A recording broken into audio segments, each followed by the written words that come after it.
अगर रात के 12 बजे के बाद शमशान से किसी औरत की हंसी सुनाई दे तो पीछे मुड़कर मत देखना, क्योंकि वो आवाज किसी इंसान की नहीं होती।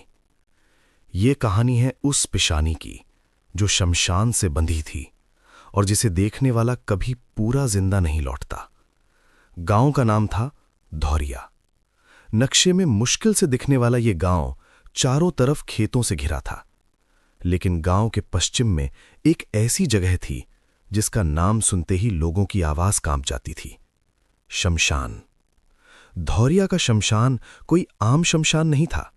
वो शमशान कम और एक सीमा ज्यादा था, इंसानी दुनिया और किसी और दुनिया के बीच की।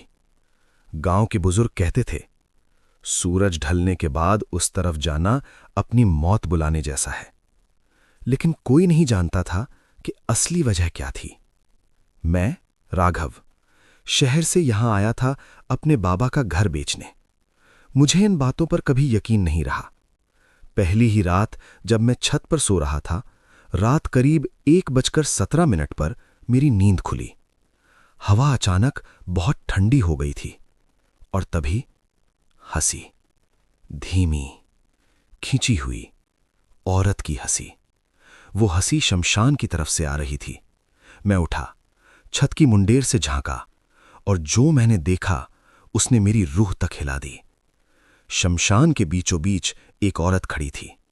सफेद नहीं, लाल साड़ी, बाल खुले हुए, लेकिन सबसे डरावनी चीज, उसके पैर जमीन को छू ही नहीं रहे थे। वो हंस रही थी और धीरे धीरे मेरे घर की तरफ मुड़ रही थी।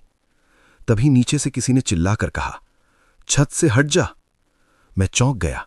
नीचे देखा तो गांव के सबसे बूढ़े आदमी हरिराम काका कांपते हुए खड़े थे। उन्होंने सिर्फ इतना कहा, अब देर हो चुकी है, पिशानी ने तुझे देख लिया है। उस रात मुझे बताया गया कि सालों पहले एक तांत्रिक ने शमशान में एक औरत को पिशानी बनाकर बांध दिया था। वो शमशान छोड़ नहीं सकती, लेकिन जिसकी नजर उस पर पड़ जाए उसकी जिंदगी वो कभी नहीं छोड़ती। और अब उसकी नजर मुझ पर पड़ चुकी थी। उस रात हरिराम काका मुझे जबरदस्ती छत से नीचे ले आए। उनके हाथ कांप रहे थे। आंखों में ऐसा डर था जैसे उन्होंने अभी अभी मौत को बहुत करीब से देखा हो। एक नियम है, उन्होंने दरवाजा बंद करते हुए कहा, शमशान की तरफ देखने वाला अगर पिशानी को देख ले तो वो फिर उस इंसान को छोड़ती नहीं। मैं हंसने की कोशिश कर रहा था, लेकिन गला सूख चुका था। काका, ये सब अंधविश्वास है। मेरी बात पूरी होने से पहले बिजली चली गई। पूरा घर अंधेरे में डूब गया और उसी पल खट खट खट, दरवाजे पर नाखूनों जैसी आवाज। हरिराम काका ने मेरे मुंह पर हाथ रख दिया, फुसफुसाए, आवाज मत निकालना। खटखटाहट अब धीरे धीरे खरोच में बदल रही थी। फिर एक आवाज, औरत की, बहुत मीठी, बहुत अपनापन भरी, राघव, दरवाजा खोल दो। मेरे शरीर में सिहरन दौड़ गई। मैंने काका की तरफ देखा। उनकी आंखों से आंसू बह रहे थे। उन्होंने बस सिर हिलाया, मत खोलना। तभी आवाज बदल गई, मिठापन खत्म, अब उसमें भूख थी। तूने मुझे देखा है, अब तू मेरा है। और फिर एक जोरदार थप्पड़ दरवाजे पर। पूरा घर कांप उठा। सुबह जब दरवाजा खुला, गांव में चीख पुकार मची थी। शमशान के रास्ते के पास एक लाश पड़ी थी। नाम था मंगलू। उम्र मुश्किल से 28 साल। उसका चेहरा ऐसा सिकुड़ा हुआ था जैसे उसने मरने से पहले कुछ ऐसा देखा हो जो इंसान नहीं देख सकता। लेकिन सबसे डरावनी बात, उसकी गर्दन पर 3 उंगलियों के निशान, और वो उंगलियां औरत की थीं। अब गांव वाले बोलने लगे। हरिराम काका ने मुझे पुराने पीपल के पेड़ के नीचे बिठाया। आज से करीब 22 साल पहले उन्होंने कहना शुरू किया, इस शमशान में एक औरत को जलाया गया था। उसका नाम था सावित्री। वो सुंदर थी, बहुत सुंदर, लेकिन उस पर आरोप लगा डायन होने का। गांव वालों ने बिना सोचे समझे उसे जिंदा जला दिया। लेकिन जलने से पहले वो चिल्लाई थी, मैं मरूंगी नहीं, मैं यहीं रहूंगी और तुम सबको देखूंगी। गांव डर गया। तभी आया एक तांत्रिक। उसने कहा, इसे रोका जा सकता है, लेकिन कीमत देनी होगी। शमशान में रातों रात एक तंत्र किया गया। सावित्री की आत्मा को पिशानी बनाकर शमशान से बांध दिया गया। उसके पैरों में मंत्रों से बंधी अदृश्य जंजीरें। लेकिन तांत्रिक ने एक बात छुपा ली। जिसने पिशानी को पहली बार देखा वही उसका अगला शिकार होगा। और अब वो मैं था। उस दिन से मेरे शरीर पर अजीब निशान आने लगे। रात को कोई मेरे कान के पास सांस लेता। आईने में मेरी परछाई थोड़ी देर बाद हिलती। और सबसे डरावनी बात, हर रात 3:07 पर मेरी आंख खुल जाती और दूर से वही हंसी, शमशान से। तीसरी रात मैंने गलती कर दी। हिम्मत करके मैं शमशान की तरफ चला गया। सोचा सब खत्म कर दूंगा।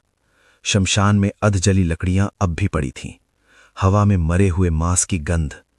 और तभी मेरे सामने वो खड़ी थी, लाल साड़ी, खून जैसी आंखें। लेकिन इस बार वो हंस नहीं रही थी, रो रही थी और बोली, मैं पिशानी नहीं बनना चाहती थी राघव, उन्होंने मुझे बनाया है। उसने हाथ बढ़ाया और जैसे ही उसकी उंगली मेरी छाती से छुई, मुझे अपनी मौत दिखने लगी। जब उसकी उंगली मेरी छाती से टकराई तो ऐसा लगा जैसे मेरी सांस किसी ने मुट्ठी में जकड़ ली हो।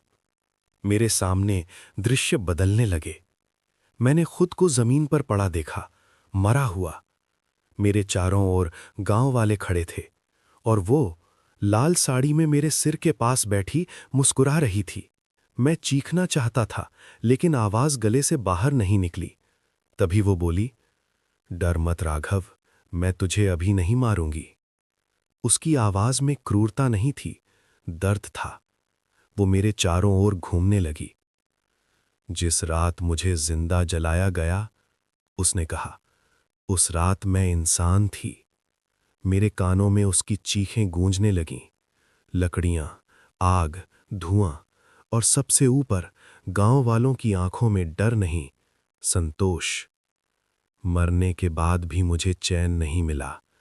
उस तांत्रिक ने मेरी आत्मा को तोड़ा और पिशानी बना दिया। मैं कांप रहा था। तो तू मुझे क्यों मारना चाहती है? मैंने किसी तरह पूछा। वो रुक गई, धीरे से बोली, क्योंकि मुझे मुक्त होने के लिए किसी की जगह चाहिए। शमशान की आग अचानक तेज हो गई। उसने मेरी आंखों में देखा। अगर तू मेरी मदद करेगा तो मैं तुझे जिंदा छोड़ दूंगी। मेरे पास कोई विकल्प नहीं था। क्या करना होगा? मैंने पूछा। उसकी मुस्कान और चौड़ी हो गई।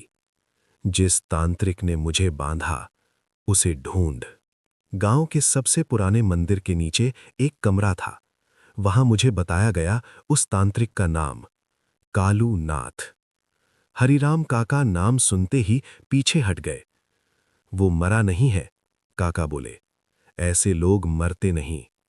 मैं और काका रात को मंदिर पहुंचे। मंदिर के पीछे पत्थर की सीढ़ियां नीचे जाती थीं। हवा भारी थी। कमरे के अंदर दीवारों पर खोपड़ियां बनी थीं। बीच में एक अधजला तावीज। जैसे ही मैंने उसे छुआ, मेरे कान में वही आवाज गूंजी, तू भी वही गलती करेगा।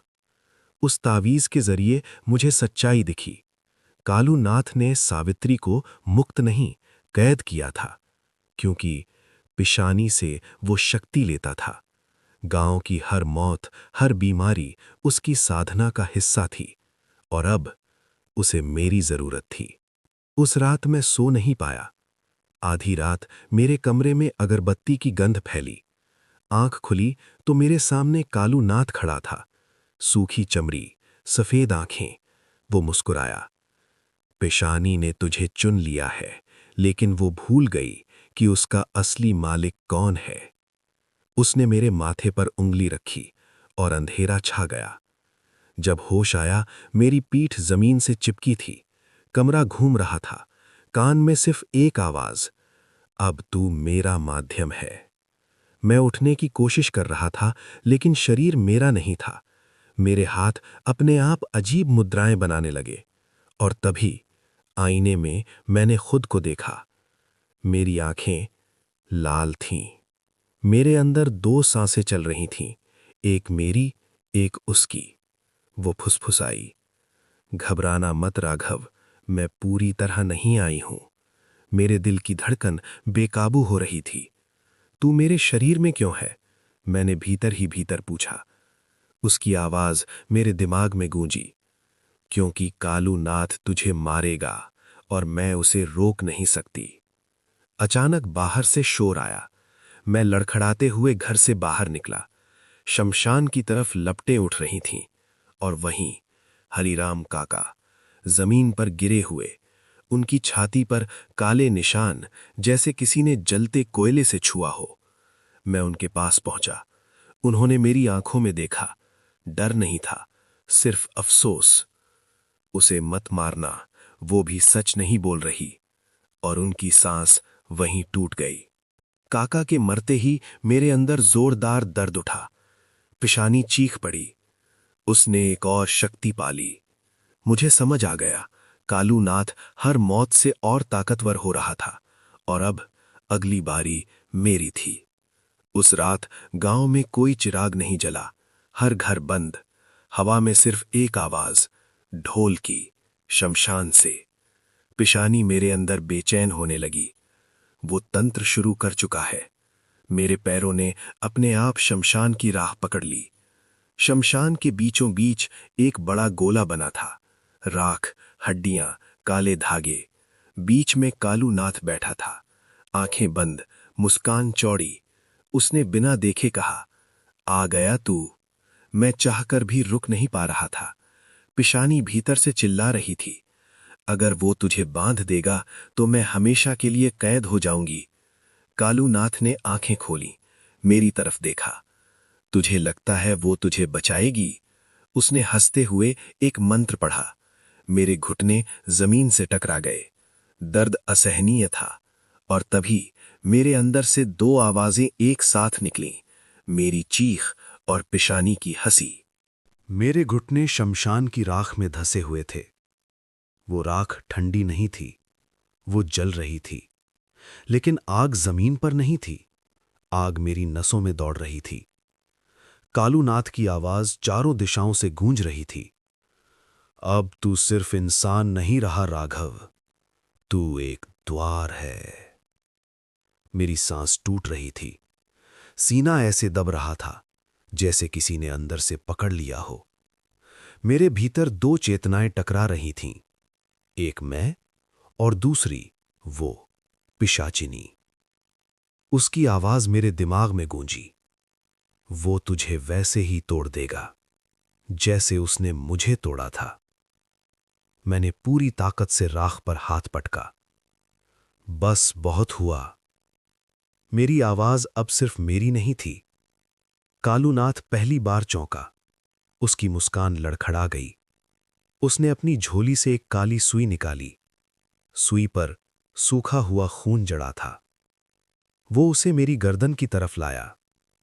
अब तेरी चेतना टूटेगी और जो बचेगा वो मेरा माध्यम बनेगा। पिशाचिनी मेरे भीतर चीख उठी। शमशान की आग एक पल के लिए बुझ गई। चारों तरफ पूरा अंधेरा। अंधेरे में उसकी आवाज आई, मैं पूरी तरह झूठ नहीं हूं राघव, लेकिन पूरी सच्चाई भी नहीं। मेरे सामने दृश्य खुलने लगे। मैंने देखा, सावित्री को जलाने से पहले वो अकेली नहीं थी। उसके गर्भ में एक जीवन पल रहा था। जब आग लगी तो सिर्फ एक औरत नहीं जली, दो आत्माएं जली। उस अजन्मे जीवन की आत्मा को कालू नाथ ने मेरी शक्ति की जड़ बना दिया। मेरी आत्मा कांप गई। कालू नाथ मंत्र तेज करता जा रहा था। मेरे मुंह से अजनबी शब्द निकलने लगे, लेकिन इस बार मैं डरकर पीछे नहीं हटा। मैंने भीतर ही भीतर पिशाचिनी से कहा, अगर तू सच में इस बंधन से मुक्त होना चाहती है तो मुझे मत बचा, मुझे ताकत दे। शमशान की हवा एकदम स्थिर हो गई। उसने धीमी हंसी हंसी, अगर तू मरा तो मैं आजाद, अगर तू जिंदा रहा तो तू कभी अकेला नहीं रहेगा। यह सौदा मुक्ति का नहीं था, यह सौदा शाप का था। लेकिन मेरे पास कोई और रास्ता नहीं था। मैंने आंखें बंद कीं और हामी भर दी। जमीन फट गई, राख और हड्डियां हवा में उड़ने लगीं। कालूनाथ पीछे जा गिरा। पहली बार उसकी आंखों में डर था। तूने पिशाचिनी को अपने अंदर आने दिया। मेरी आंखें खुलीं। अब वो लाल नहीं थीं, काली थीं। और मेरी आवाज अब दो नहीं थी, एक थी। जब मेरी आंखें खुलीं तो शमशान की आग बुझ चुकी थी। चारों तरफ राख बिखरी थी। हड्डियां ऐसे पड़ी थीं जैसे किसी ने जमीन को चीर दिया हो। मैं खड़ा था, लेकिन मेरे पैरों के नीचे जमीन नहीं थी। मैं महसूस नहीं कर पा रहा था कि मैं जिंदा हूं या नहीं। कालूनाथ कुछ दूर पड़ा था। सांस चल रही थी, लेकिन उसकी आंखें खुली की खुली थीं, डर से भरी। उसने मुझे देखा और फुसफुसाया, तू अब सीमा पार कर चुका है। मैंने बोलने की कोशिश की, लेकिन आवाज मेरे गले से नहीं निकली। अंदर से एक और आवाज आई, शांत, ठंडी, औरत की। अब बोलने की जरूरत नहीं राघव, अब लोग तुझे देखकर ही समझ जाएंगे। मैंने अपने हाथ देखे। नसें काली पड़ चुकी थीं। उंगलियों के सिरे जले हुए जैसे लग रहे थे। जब मैंने अपनी कलाई काटने की कोशिश की, सिर्फ ये जानने के लिए कि मैं अभी इंसान हूं या नहीं, तो खून नहीं निकला, राख निकली। मेरे मुंह से अनायास निकल गया, ये क्या है मैं? पिशाचिनी हंसी, जो बचा है वो आधा है। मैं शमशान से गांव की तरफ चला। हवा मेरे रास्ते से हट रही थी। गांव के बाहर एक आदमी बैठा था, मंगलू का छोटा भाई। वो रो रहा था। मुझे देखकर बोला, भैया, काका को किसने मारा? मैं जवाब देना चाहता था, लेकिन मेरे मुंह से जो निकला वो शब्द नहीं थे, वो चीख थी। अगले ही पल वो जमीन पर गिर चुका था, जिंदा, लेकिन उसकी आंखें हमेशा के लिए खाली। मैं पीछे हट गया। मैंने उसे मारा, मैं चिल्लाया। पिशाचिनी की आवाज अब पहले से भारी थी। नहीं, मैंने बस अपना हिस्सा लिया। मेरे सीने में कुछ टूट गया। अगर तू मुझे रोकना चाहता है, तो तू खुद को पूरी तरह खो देगा। पीछे से कराहने की आवाज आई। कालूनाथ घिसटता हुआ मेरी तरफ आ रहा था। उसके होंठ कांप रहे थे। मैंने उसे नहीं बनाया था, मैंने सिर्फ रास्ता खोला था। उसने जमीन पर एक आखिरी तावीज फेंका।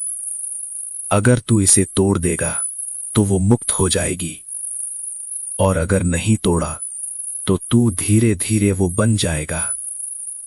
मैं तावीज को देख रहा था। मेरे हाथ कांप रहे थे। पिशाचिनी मेरे पीछे खड़ी थी। मैं उसे देख नहीं पा रहा था, लेकिन उसकी सांस मेरी गर्दन पर थी। तावीज तोड़ने का मतलब मेरी मुक्ति नहीं। उसने धीरे से कहा, तावीज तोड़ने का मतलब है तेरी मौत। एक हाथ में तावीज, दूसरे में मेरा बचा हुआ इंसान। अगर मैं तावीज तोड़ता तो सब खत्म, अगर नहीं तोड़ता तो सब शुरू। शमशान की हवा फिर से चलने लगी, और उसी हवा में एक सवाल तैर रहा था, क्या राघव अब भी खुद को बचाना चाहता है? मेरी हथेली में ताबीज धड़क रहा था। हां, धड़क रहा था, जैसे वो कोई चीज नहीं बल्कि कोई दिल हो जो मेरे फैसले का इंतजार कर रहा हो। पिशाचनी मेरे पीछे खड़ी थी। उसकी मौजूदगी हवा को भारी कर रही थी। तो सोच लिया?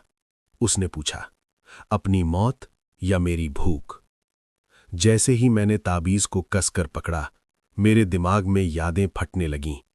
मां की आवाज, बचपन का आंगन, बाबा का खाली घर, और हर याद के पीछे एक ही सवाल, क्या तू अब भी इंसान है? मैं चिल्लाया, अगर तुझे आजादी चाहिए तो किसी और को क्यों मारना पड़े? पिशाचिनी पहली बार चुप हुई। धुएं से उसका चेहरा उभरा। अब वो कोई रोती हुई औरत नहीं थी, उसकी आंखें गहरी, अंतहीन। क्योंकि आजादी कभी खाली नहीं आती राघव, वो हमेशा किसी की जगह लेती है। मैं समझ गया, अगर वो मुक्त हुई तो कोई ना कोई उसकी जगह बंधेगा। पीछे से कालूनाथ की हंसी गूंजी। खून से लथपथ वो जमीन पर पड़ा था, फिर भी हंस रहा था। अब समझा, शमशान कभी खाली नहीं रहता। उसने कांपते हाथ से जमीन पर निशान बनाए। अगर पिशाचिनी मुक्त हुई तो तू बंधेगा, अगर तू बचा तो वो भूखी रहेगी। उसकी आंखें स्थिर हो गईं और उसकी सांस वहीं रुक गई। मैं घुटनों पर बैठ गया। ताबीज अब जलने लगा था। मेरी हथेली से धुआं उठने लगा। पिशाचिनी झुककर मेरे कान में बोली, एक तीसरा रास्ता भी है। मैंने सिर उठाया। कौन सा? उसकी आवाज पहली बार थोड़ी कांपी। अगर तू खुद अपनी इच्छा से बंध जाए। शमशान की राख हवा में गोल गोल घूमने लगी। अगर तू खुद को यहां बांध देगा तो न मैं पूरी तरह मुक्त होऊंगी, न तू पूरी तरह मरेगा। लेकिन तू कभी इस जगह से जा नहीं पाएगा। मेरे सामने 3 रास्ते थे। ताबीज तोड़ दूं, सब खत्म, मैं भी। ताबीज न तोड़ूं, मैं धीरे धीरे राक्षस बनूं, खुद को शमशान से बांध दूं, जिंदा लाश बनकर। मैंने चारों तरफ देखा। शमशान, राख, हड्डियां, यही वो जगह थी जहां सब शुरू हुआ था। मैं खड़ा हुआ, ताबीज को अपने सीने से लगाया और कहा, अगर किसी को इस नर्क में रहना है तो वो मैं रहूंगा। पिशाचिनी पीछे हट गई। पहली बार उसकी आंखों में डर था। जमीन फटी। मंत्र अपने आप मेरे मुंह से निकले। शमशान की सीमा चमक उठी और मुझे महसूस हुआ मेरे पैर जमीन में धंस रहे हैं। मैं चिल्लाया नहीं। मैं जानता था ये मेरी सजा नहीं, मेरी जिम्मेदारी थी। जब मेरी चेतना लौटी तो मैं खड़ा नहीं था। मैं शमशान का हिस्सा बन चुका था। मेरे पैर राख और मिट्टी में जड़ की तरह गड़ चुके थे। मैं चल सकता था, लेकिन एक सीमा तक। उस सीमा के आगे मेरी सांस खुद ब खुद रुक जाती। उस रात के बाद गांव में अजीब बदलाव होने लगे। शमशान से अब हंसी नहीं आती थी, लेकिन सन्नाटा डराने लगा था। कुत्ते उस तरफ देखकर रोते थे। पक्षी सूरज ढलते ही गायब हो जाते। और हर रात ठीक 2:41 पर शमशान की मिट्टी हल्की सी कांपती। वो अब पूरी तरह मुक्त नहीं थी, लेकिन पूरी तरह बंधी भी नहीं। वो शमशान की सीमा के बाहर खड़ी रह सकती थी, मुझे देखती, बिना बोले। उसकी आंखों में अब भूख कम और गुस्सा ज्यादा था। तूने चाल चल दी राघव, उसकी आवाज हवा में तैरती। अब न तू मरा न मैं जीती। तीसरी रात एक लड़का नशे में शमशान की तरफ आ गया। वो हंस रहा था, गालियां दे रहा था। उसे नहीं पता था कि कुछ जगहें माफ नहीं करती। पिशाचिनी उसके पीछे बढ़ी। मैंने पूरी ताकत से जमीन पर पैर पटका। हवा चीख उठी। लड़का अचानक रुक गया। उसने सामने देखा और भाग गया। उस रात कोई मौत नहीं हुई, लेकिन पिशाचिनी मुस्कुराई। उसने फुसफुसाकर कहा, हर बार जब तू किसी को बचाएगा, तू थोड़ा थोड़ा खुद से कटेगा। मैंने महसूस किया, मेरी यादें धुंधली हो रही थीं। मां का चेहरा अब साफ नहीं था। अपने नाम पर सोचना पड़ा। गांव वालों ने बातें शुरू की। शमशान शांत क्यों है? अब कोई मरता क्यों नहीं?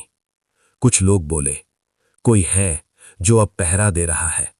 लेकिन डर पूरी तरह गया नहीं। डर बस रूप बदल लेता है। एक रात वो मेरे बिल्कुल पास आई, इतनी पास कि उसकी ठंडी सांस मेरी त्वचा में उतर गई। तू समझता है तू जीत गया, उसने धीरे से कहा। यह बस शुरुआत है। शमशान को रक्षक नहीं चाहिए, शमशान को उत्तराधिकारी चाहिए। उसके जाते ही दूर से ढोल की आवाज आई, वही पुरानी जो तंत्र के वक्त बजती थी। मुझे समझ आ गया, कोई और इस जगह की तरफ खींचा चला आ रहा है। और अगली बार मैं अकेला नहीं लड़ पाऊंगा। ढोल की आवाज अब सिर्फ हवा नहीं थी, वो कदमों के साथ मिलकर चल रही थी। हर रात वो आवाज थोड़ी और पास आ रही थी और हर रात मेरी चेतना थोड़ी और पीछे हट रही थी। 7वीं रात गांव के बाहर एक आदमी रुका। उम्र लगभग 30, आंखें कुछ ज्यादा ही खाली। वो शमशान की तरफ सीधा देख रहा था, जैसे उसे पहले से पता हो कि क्या खींच रहा है। पिशाचिनी मेरे बगल में खड़ी थी। यही है, उसने कहा, तेरा उत्तराधिकारी। नहीं, मैंने भीतर से कहा। हर रक्षक खुद नहीं चुनता राघव, उसने जवाब दिया। कभी कभी जगह चुनती है। मुझे याद आया कालूनाथ के शब्द, शमशान कभी खाली नहीं रहता। मैंने अपनी बची हुई ताकत से उस अजनबी को देखा। उसके भीतर कुछ टूट चुका था, कोई अपराध, कोई पछतावा। वो यहां भागकर नहीं आया था, वो बुलाया गया था। अगर वो बंधेगा, पिशाचिनी बोली, तो तू मुक्त हो जाएगा। मेरी चेतना झटके से लौटी। तो ये सब, मैंने कहा, मेरे लिए नहीं, किसी के लिए नहीं, उसने काटा, ये संतुलन के लिए है। अजनबी शमशान की सीमा तक आ पहुंचा। उसने जैसे ही पहला कदम रखा, मैं उसके सामने खड़ा हो गया। हवा ठिठक गई। वो चौंका। कौन हो तुम? मैं जवाब नहीं दे पाया। मेरे मुंह से बस एक ही शब्द निकला, मत आओ। लेकिन उसने दूसरा कदम रख दिया। वो हंसी। शमशान की आग अपने आप जल उठी। बहुत देर हो चुकी है। उसकी आंखें उस अजनबी पर टिक गईं और मुझे समझ आ गया, अगर वो आगे बढ़ा तो बंधन बदल जाएगा। मैंने अपनी आखिरी इंसानी याद इकट्ठा की, मां का चेहरा, और जोर से चिल्लाया, अगर तुम जिंदा रहना चाहते हो तो भाग जाओ। उस अजनबी की आंखों में पहली बार डर दिखा। वो पीछे हटा, लेकिन तभी उसके पीछे से गांव के 2 लोग आ गए, नशे में, हंसते हुए। शमशान देखने आए हैं। उनके कदम सीमा के अंदर पड़ गए। पिशाचिनी की सांस तेज हो गई। अब रोकना तेरे बस में नहीं। मैं समझ गया, शिकार चुन लिया गया है। जैसे ही गांव के दोनों आदमी सीमा के भीतर आए, हवा रुक गई। ढोल की आवाज एकदम बंद। शमशान ने सांस ली। पिशाचिनी की आंखें अब चमक नहीं रही थीं, वो निर्णय थीं। बहुत देर हो चुकी है राघव, उसने कहा, अब ये जगह खाली नहीं रहेगी। दोनों आदमी हंसना बंद कर चुके थे। उनके चेहरे पर अचानक डर जम गया। मैंने आखिरी बार खुद को महसूस किया। मैं आगे बढ़ा। इन्हें छोड़ दे, मैंने कहा, जो चाहिए वो ले ले। पिशाचिनी पहली बार मुझे ध्यान से देखने लगी। तू समझ गया है, उसने कहा, यही वजह है कि तू यहां बंधा। मैंने जमीन पर अपने दोनों हाथ रखे और वो किया जो किसी ने नहीं किया था। मैंने स्वेच्छा से बंधना चुना। शमशान की जमीन धीरे धीरे मेरे पैरों को निगलने लगी। मेरी सांस भारी होती गई। दर्द नहीं था, बस विदाई थी। पिशाचिनी पीछे हट गई। उसका रूप धुंधला होने लगा। तेरा बोझ अब मेरा नहीं, उसने कहा, और तेरा श्राप अब तेरा नहीं। उसके शब्दों के साथ वो शमशान की सीमा से बाहर चली गई, पहली बार, पूरी तरह। सूरज निकला। शमशान शांत था। दोनों आदमी जमीन पर बैठे कांप रहे थे। उन्हें याद नहीं था कि क्या हुआ। गांव में उस दिन कोई मौत नहीं हुई। अगर कोई ध्यान से देखता तो शमशान के बीच एक आकृति खड़ी थी, राख से बनी, हिलती नहीं, बस देखती थी। गांव के बुजुर्ग आज भी कहते हैं, पिशाचिनी चली गई, लेकिन शमशान कभी खाली नहीं रहा। अब वहां कोई हंसता नहीं, अब वहां जागता है। अगर तुम कभी किसी शमशान के पास से गुजरो और लगे कि कोई तुम्हें देख रहा है, तो मुड़कर मत देखना, क्योंकि हो सकता है वो पिशाचिनी ना हो, वो राघव हो।